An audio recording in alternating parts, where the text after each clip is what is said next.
12th Bihar board exam 2026 में पूछे जाने वाले सब्जेक्टिव क्वेश्चन ज्योग्राफी के, भूगोल के, जिसे हम दीर्घ उत्तरीय लघु उत्तरीय क्वेश्चन भी कहते हैं।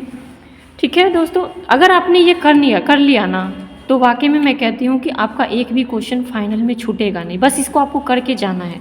ठीक है, जैसे फटाफट चलते हैं। चैप्टर 1 मानव भूगोल, इससे 1 से 2 क्वेश्चन जरूर रहेगा। ठीक है, इन तीनों में से कोई एक तैयार कर लेना। मानव भूगोल को परिभाषित कीजिए। सेकेंड है मानव भूगोल के क्षेत्र कौन कौन से है। थर्ड है आर्थिक अथवा सामाजिक उपक्षेत्र के नाम बताइए। चैप्टर 2 विश्व जनसंख्या, इस टॉपिक से 1-2 क्वेश्चन रहता है, लॉन्ग में भी शॉर्ट में भी।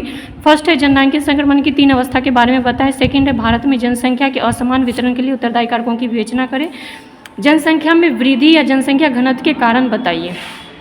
चैप्टर 3 मानव विकास, इससे एक क्वेश्चन रहता है, मानव विकास के 4 स्तंभ घटक कौन कौन से हैं। सेकेंड है मानव विकास सूचकांक क्या है, इसे किसने प्रस्तुत किया।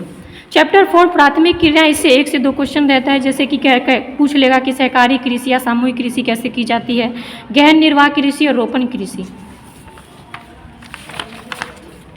चैप्टर 5 द्वितीय क्रिया, 1 से 2 क्वेश्चन इससे भी पूछता है, जैसे कि फर्स्ट है कृषि आधारित उद्योग किसे कहते हैं। विस्तृत सेकंड है विस्तृत वाणिज्य अनाज कृषि की किन्हीं 4 फसलों के नाम बताइए। थर्ड है कच्चे माल पर आधारित उद्योग।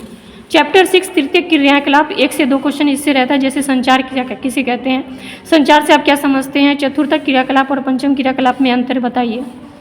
चैप्टर 7 परिवहन एवं संचार, 2 से 3 क्वेश्चन एग्जाम में पूछे जाते हैं, लॉन्ग में भी पूछेगा आपको। अंतर्राष्ट्रीय व्यापार में उत्तरी अटलांटिक समुद्री मार्ग के महत्व के बारे में चर्चा करें, या फिर स्वेज मार्ग का वर्णन करें। थर्ड है रेल परिवहन तथा परामहाद्वीपीय मार्ग। इन सभी को आपको वाकई में कहते हैं 2025 में जो क्वेश्चन पूछा गया था ना, वो 2020 और 21 से ले लिया गया है।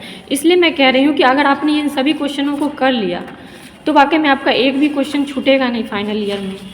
अगर आपका इस टॉपिक से जो मैं बताई हूँ, अगर इससे आपका एक भी क्वेश्चन आता है तो कृपया करके कमेंट करके बताएं। यह है पार्ट 1, ये पार्ट 1 है, और इसका सेकंड पार्ट 2 में लेकर आऊँगी। अगर आप इसको ज़्यादा से ज़्यादा लाइक करेंगे, शेयर करेंगे, सब्सक्राइब करेंगे।